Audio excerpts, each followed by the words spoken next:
Olá, sexto ano, tudo bem? Sejam bem-vindos à nossa sexta aula. Nessa sexta aula, nós vamos começar a falar sobre frações. Tá? Nós temos alguns conceitos sobre frações que são importantes para esta nossa aula. Mas antes de começarmos a nossa aula, eu gostaria de saber como você está. Espero que você esteja bem, que você esteja assistindo às nossas aulas e também fazendo as atividades. Também aguardo de vocês um feedback, né, um retorno de como vocês estão recebendo essas aulas, como a gente pode melhorar essas aulas, tá? Porque nós estamos fazendo aqui o melhor para vocês, mas precisamos saber se vocês estão entendendo, estão tendo alguma dificuldade. O melhor, claro, é estarmos presencialmente, juntos, mas enquanto não podemos estar juntos, com certeza nós vamos estar aqui para atendê-los, né? Então você pode terminar de assistir a aula, faz uma selfie e manda nas redes sociais da escola, nas minhas redes sociais, que a gente vai compartilhar. E também, se tiver alguma dúvida, alguma pergunta, pode mandar para a escola, que a coordenadora passa para a gente. Assim também pode entrar nas minhas redes sociais e mandar a pergunta que a gente responde, tá bom? Vamos lá, vamos agora falar um pouco sobre frações. Então, no capítulo 5, nós vamos falar agora sobre frações. Essa parte que nós vamos estudar hoje se encontra da página 93 até a página 109, tá? Então, sejam bem-vindos à nossa aula 6, frações.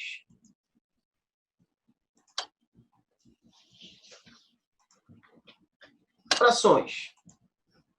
Gente, isso aí que vocês estão vendo, antes de falar sobre precisamente uma fração, é o papiro de Hind.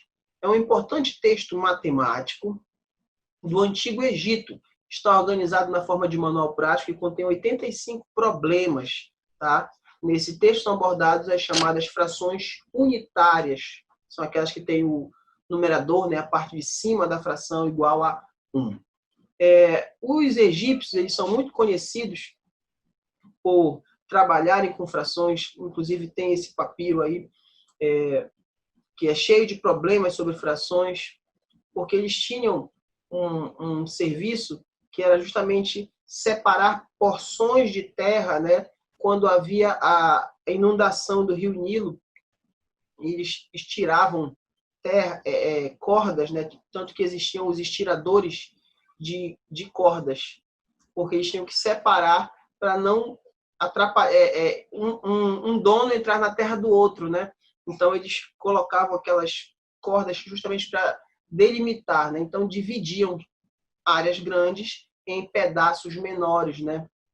Então, eles trabalhavam bastante com frações. Então, aí eu tenho para vocês para mostrar o quanto eles são antigos trabalhando com essa questão de frações, tá certo? Então, vamos lá. A ideia geral de fração. Gente, existem várias ideias de fração. Fração pode ser uma divisão, fração de um número, fração de uma figura. Mas a ideia geral de fração, vocês estão no sexto ano, então não adianta eu ficar falando sobre todas as ideias que vocês estão vendo fração desde praticamente o maternal, né? Então, vocês estão no sexto ano, então a gente vai agora ver um pouquinho mais além. A ideia geral de fração. As frações são representadas pela expressão A sobre B, sendo A e B números naturais, tá, gente? Tá maturais, mas está errado. É naturais. Isso é um erro de digitação. Naturais com B diferente de 0, ok? Continuando. O B é chamado de denominador. Ele indica a quantidade de partes iguais em que o inteiro foi dividido. Então, o B, a parte de baixo, né? Ela indica em quantas partes eu dividi aquele meu inteiro. Então, imagine uma pizza, como normalmente te dá o exemplo de pizza. Vamos pensar na pizza. Ali na pizza, você corta uma pizza em 8 fatias, né? Então, esse 8, que foi a quantidade que você dividiu esta pizza, seria o meu denominador, ok? O número A é chamado de numerador. Ele indica a quantidade de partes consideradas do inteiro. Então, voltando para a pizza, você dividiu ela em 8 partes, agora você comeu 3 partes. Então, a fração que você comeu da pizza seria 3/8, né? Esse 3 foi a parte que você considerou daquele inteiro, né? Ou tomou do inteiro, né? No caso das figuras que você pintou e assim sucessivamente, ok? Aí eu falei em pizza, aí ó, o numerador e o denominador são os termos da fração, ok? Então eu tenho a representação de meio, 1/2, 3/6 e 4/8, tá certo? A leitura, gente. A leitura de uma fração, ela é bem simples, não é nada de outro mundo, tá? Para fazer a leitura de uma fração, devemos ler o numerador e, em seguida, o denominador, que recebe alguns nomes especiais. Então, aqui, eu coloquei somente os denominadores. Por quê? Porque o numerador, você vai ler o número do jeito que ele aparece. Se for 1, você lê 1. Se for 10, você lê 10. Mas quando é no denominador, já muda. Quando for 2 no denominador, você vai ler a palavra meio. 3, terço. 4, quarto. 5, quinto. 6, sexto. 7, sétimo. 8, oitavo. 9, nono. 10, décimos. Presta atenção que do 4 até o 10, o que é que você está vendo aqui? Uma leitura ordinal, né, que segue a ordem, primeiro, segundo, terceiro, só que é a partir do 4, ok? Quando o denominador é 11 até o 99, é a leitura do número acrescido da palavra avos, ok? Então, vamos supor que você tem o 5 no numerador e o 33 no denominador. Então, você leria 5, 33 avos, ok? O 100, centésimo, tá? E esse aqui é muito importante, porque quando o 100, existe uma fração muito importante, que é quando eu tenho o 100 no denominador, que é o centésimo, que é a porcentagem, que você vai ainda ver este ano. Do 101 até o 999 é a mesma coisa do 11 ao 99, é o número acrescido da palavra avos. E o 1000 é o milésimo, ok? Depois fica só fazendo um ciclo sem fim aí, mesma coisa, do 1001 até o 999 mil, e 9.999 e assim sucessivamente, ok? Tipos de frações. Gente, existem as frações decimais. O que é uma fração decimal? São aquelas que têm em seu denominador números que representam potências de 10. Ó. Então, aqui eu tenho 7 centésimos. Aqui, 5 décimos. E aqui, gente, 6. Olha o que eu falei para vocês. Aqui eu tenho o número 1 milhão. Você leria conforme a leitura ordinal, seria milionésimo. Então, eu tenho 6 milionésimos, ok? Então, depois do centésimo, 10 mil, 100 mil, 1 milhão, esses sucessivamente, você vai ler os números conforme eles fossem ordinais. Então, aqui no caso, por exemplo, se é 1 milhão, você leria milionésimo, ok? E as frações ordinárias são aquelas que têm em seu denominador números diferentes das potências de 10. Ó. 15, 139 avos. 8 sétimos. Para esse tipo de fração, nós chamamos de frações ordinárias. Então, os tipos são decimais, que é o que tem o décimo, centésimo e o milésimo, ou qualquer um que são múltiplos de zero. Tá? E as frações ordinárias são aquelas que não têm potências de 10. Professor, preciso saber isso? Precisa, porque pode ser que exista uma questão que eles cobrem justamente dizendo uma fração do tipo ordinária. Aí você pede para te marcar uma fração tipo ordinária. Aí bota 4 exemplos lá com múltiplo de 10 e só um 100. Aí tu não te lembra o que é, tu marca o que está com múltiplo de 10, entendeu? Então é importante você saber isso. Olha aí, gente, observação. Avo ou avos é uma palavra de origem latina que significa pedaço pequeno.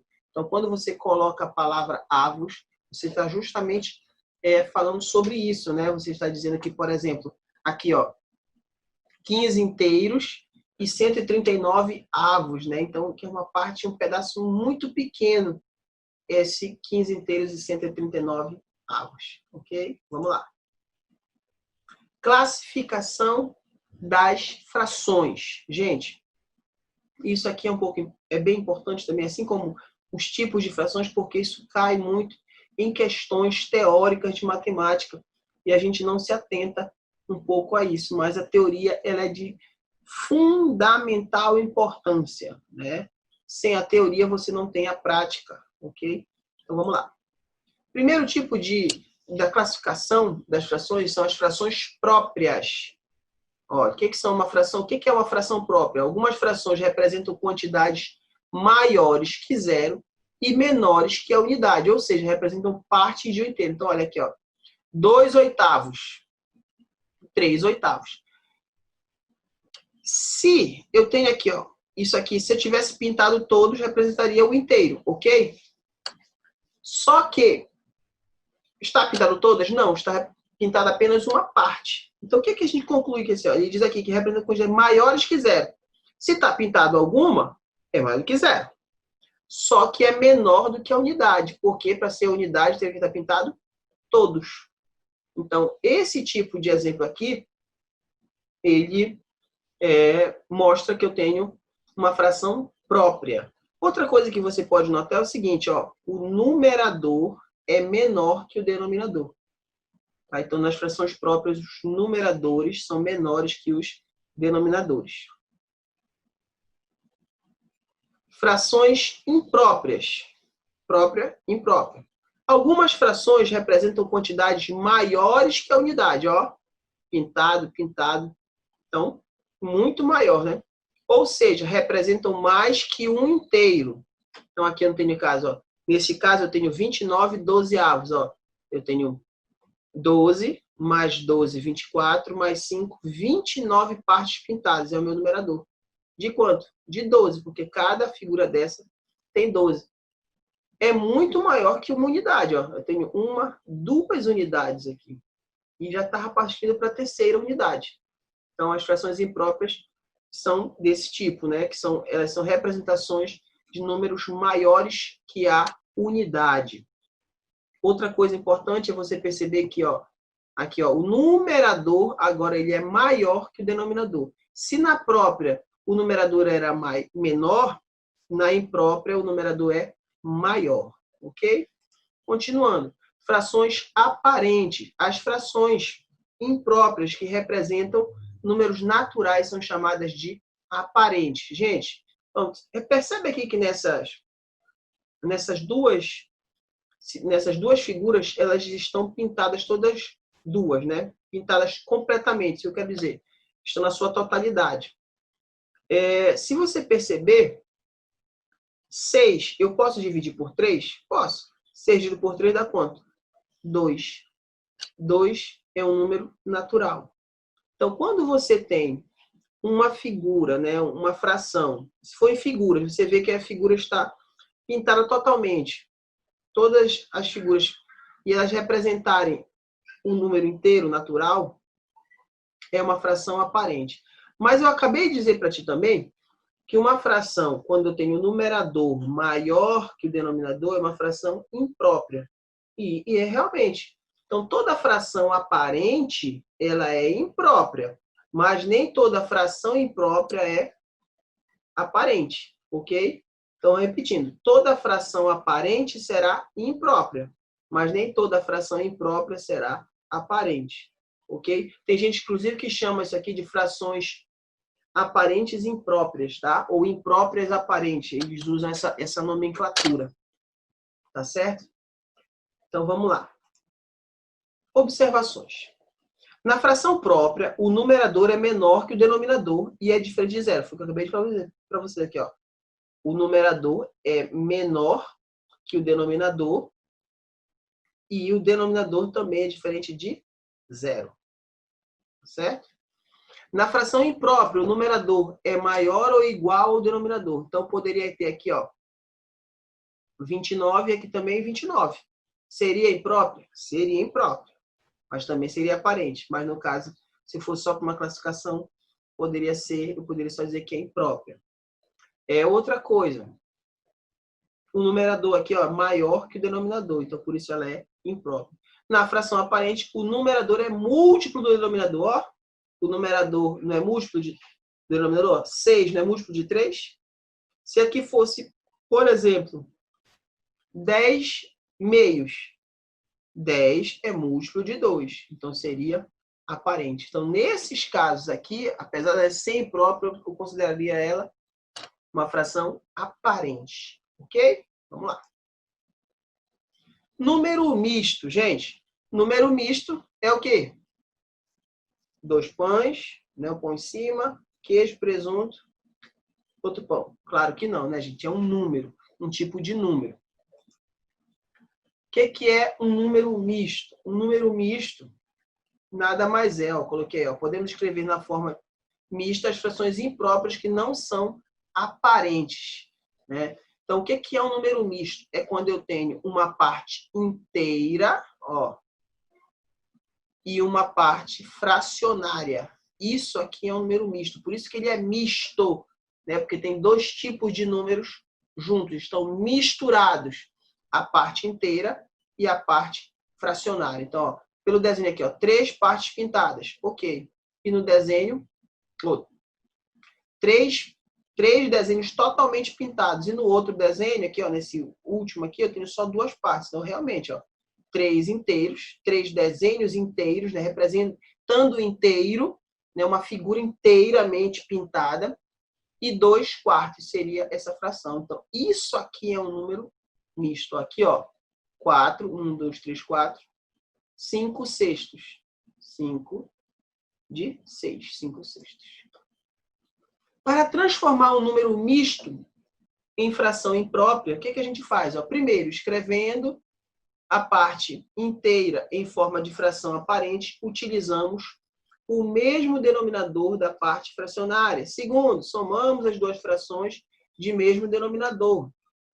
E não entendi nada, professor. Então, eu fiz aí um exemplo para vocês, que a gente vai fazer o quê? Vamos transformar o número misto 3 inteiros, 2 quintos, 3 inteiros e 2 quintos, em uma fração imprópria. Lembra que eu acabei de dizer que um número misto nada mais é do que uma fração imprópria, que não é aparente, transformada, escrita de uma forma diferente, ok? Então, eu vou voltar esse número misto para uma fração imprópria, mas também vou aproveitar e mostrar para vocês o contrário. Se eu tiver uma fração imprópria e quiser transformar em número misto, e isso ocorre muito, gente, tá? Em alguns problemas. Então, acompanhem comigo aí, por favor, no vídeo. Então, como exemplo de transformação de número misto para a fração imprópria, eu coloquei para vocês aí 3 inteiros e 2 quintos. Gente, 3 inteiros e 2 quintos. Coloquei para vocês a regrinha do seguinte. Eu vou escrever a parte inteira. Quem é a parte inteira? É aqui, ó, o 3. Eu vou escrever a parte inteira em forma de fração aparente, só que utilizando o mesmo denominador da parte fracionária. Gente, qual é o denominador? É 5. Se eu quero escrever uma fração aparente, eu devo lembrar que a fração aparente ela é uma fração imprópria, tá? Onde o numerador é múltiplo do denominador. Então, preste atenção. Se ele quer aqui que esteja 5 aqui embaixo, qual é o número que multiplicado por 5 dá 3? Isso, muito bem. É 15. Então, eu escrevi este número 3 na forma de fração aparente. E agora, o que eu faço? Eu vou simplesmente pegar a parte fracionária e vou somar. Aí eu vou lembrar da soma de fração, né? Quando eu tenho o mesmo denominador, eu conservo o denominador e somo os numeradores. 15 mais 2, 17. Ok? Mas existe uma forma muito mais fácil do que você ter que procurar a fração aparente. Observe o seguinte.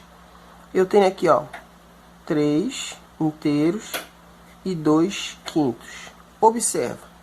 Olha o que a gente faz. Eu vou pegar esse número 5, ok? E vou multiplicar. O resultado eu vou somar. Olha como é fácil. Então fica aqui, ó. 5, fica embaixo, continua o mesmo denominador. Mas esse 5, ó, eu vou multiplicar com 3 e o resultado somar com 2. Repete o 5 embaixo. 5 vezes 3, 15, mais 2, 17. Veja que é muito mais rápido do que eu ter que procurar a fração aparente. Mas, professor, e se ele pedir o contrário? E se ele me der a fração imprópria e querer o número misto? O que eu devo fazer? Vamos lá, o que eu faço? Por exemplo, 12 quintos. 12 quintos é uma fração. Primeira coisa, é fração imprópria? É fração imprópria. Então, eu posso transformá-la em número misto? Posso. Como é que eu vou proceder? Olha aí o que eu vou fazer, gente. É bem simples. Eu vou dividir o 12 e dividir por 5. Depois de eu fizer essa divisão, claro, vai dar uma fração com resto. E isso é importante porque eu vou agora fazer uma análise logo em seguida. Então vamos lá. 12 dividido por 5. Eu vou dividir todo o número 12, tá? 12 por 5 vai dar 2. Por que 2? Porque 3 vai passar. 3 vezes 5 é 15. Passa de 12. Então tem que ser 2. 2 vezes 5, 10. Vem aqui, 2, 0. Não tem número para baixar, acabou a minha conta. Gente, olha o que acontece. Vou escrever bem devagar. O 12 é quem? O meu dividendo, ok? O 5, meu divisor. O 2, o meu quociente. Esse 2 aqui, ó, é o quociente. E esse outro 2 aqui, o 0,2 que eu coloquei para diferenciar, é o meu resto, certo? E cada um desses carinhas agora vão ser justamente os elementos para formarem o meu número misto. Lembra que o número misto ele é formado por uma parte inteira e uma parte fracionária. Então, olha aí. Esse cara aqui, ó, o quociente, ele vai ser quem? A minha parte inteira. Ok? Quem vai ser o meu 5? O meu 5 vai ser o meu denominador. E o meu 2, né, que é o meu resto, vai ser o meu numerador. O que a gente conclui aqui? Formando, né, este número misto, vai ficar 2 inteiros e 2 quintos. Professor, será que está certo? É só voltar. 5 vezes 2, 10, mais 2, 12. Tudo bem? Então, isso foi transformação de número misto para fração imprópria e de fração imprópria para número misto. Continuando, gente. Frações equivalentes e classe de equivalência. Dizemos que duas frações são equivalentes quando elas representam a mesma parte do inteiro. Frações equivalentes são frações que visivelmente são diferentes, mas se fizermos as devidas representações, percebemos que representam a mesma quantidade. A seguir, exemplo de sentença que representa a mesma quantidade. Gente, então olha aí. Antes de falar do exemplo em si. O que é equivalência? Esse prefixo equi é mesmo. Esse valência vem de valor, quer dizer, o mesmo valor. Então, são frações que representam o mesmo valor. Então, aqui, ó. Que fração seria isso aqui, ó? Eu tenho aqui, ó, 4 oitavos. Eu tenho 4 partes pintadas de 8. Ok. 2/4. Eu tenho 2 partes pintadas de 4. Beleza. E aqui eu tenho 1/2. Uma parte pintada de 2. Mas se você reparar, todas representam a metade, ó. Todas são a metade dessa circunferência, ok? Então, frações equivalentes é justamente isso. Eu tinha aqui, ó, o meio, ou na verdade eu tinha o 4/8, e fui escrevendo a mesma fração que representa a mesma, são frações diferentes que representam o mesmo pedaço. Então, 4/8, 2/4 e 1/2. Ok? Dizemos que o conjunto de todas as frações equivalentes forma a classe de equivalência de uma fração irredutível. Gente, o que é irredutível? É aquela em que os seus dois termos são primos entre si. 2/5, 2 e 5 são primos. 13 quinzeavos, 25 16avos. Tá? São exemplos de frações irredutíveis. Isso aqui está errado, tá, gente? Isso aqui foi... Copiei errado, na pressa está errado. 25 16avos não é fração irredutível, ok? Apenas aqui, essas duas. 2/5 e 13 quinzeavos. Então, quando eu tenho, a partir da fração irredutível, uma sequência de outras frações que surgem da fração irredutível, ou uma fração e vai até o número irredutível, eu estou diante do que nós chamamos de classe de equivalência, ok? Observação. A classe de equivalência de uma fração deverá começar com a fração irredutível equivalente a ela. Que eu acabei de falar para vocês. Tá? Então, quando começa da fração irredutível e vai aumentando, ou se for o contrário, eu tenho uma fração e ela vai diminuindo até irredutível, ela é chamada de classe de equivalência, ok? Mas aqui ele diz para a gente que a classe de equivalência, né, vai sempre ser a partir da fração irredutível. Ok. Uma fração não se altera se multiplicarmos ou dividirmos seus termos por uma ou por um número diferente. Tá? Então, quando eu multiplico numerador e denominador, tá, gente? Por um número diferente de 0, eu estou criando justamente essas frações equivalentes. Exemplo. Olha aí, eu tenho aqui 2/3. Se eu multiplicar em cima e embaixo por 5, eu crio 10 quinzeavos. Então, 2/3 é igual a 10 quinzeavos. São frações diferentes? São, mas elas representam a mesma parte. É isso que você tem que entender. Então, 10 quinzeavos é equivalente a 2/3. Então, como é que eu criei isso aqui? Multiplicando. 27 dozeavos. Peguei o 27 e o dozeavos, dividi por 3. Em cima e embaixo sempre, tá? Mesmo número. Mesmo número.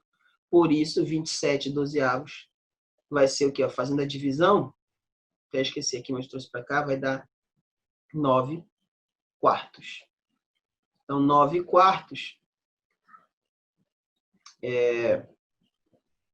seria a minha fração irredutível, inclusive. E ela surge, uma fração equivalente, né? Perdão, ela surge a partir dessa divisão aqui. Aonde é importante eu saber isso aqui? Para que me serve esse negócio de multiplicação e divisão?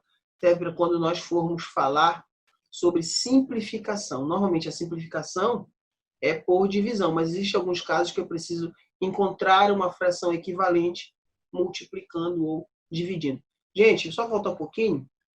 Bem aqui eu disse que 25 16avos não era irredutível, mas ele é. Por que ele é redutível? Porque eu não tenho nenhum número, tá? Que eu divido em cima e embaixo, que dê para dividir em cima e embaixo. Não tenho nenhum número. Então, nesse caso aqui, ela é considerada irredutível. Então, aqui, vamos acrescentar aqui na minha explicação, coloquei que fração irredutível é aquela em que os seus dois termos são primos entre si. Não necessariamente são primos entre si, por exemplo, aqui é primo entre si, aqui primo entre si. Mas 25 e 16, eles vão ser primos entre si. O que é primo entre si? É quando o MDC e o MMC é igual a 1. Ok? É esse caso bem aqui. Ok? Então, continuando, nós vimos isso na última aula, você dá uma voltadinha lá na última aula.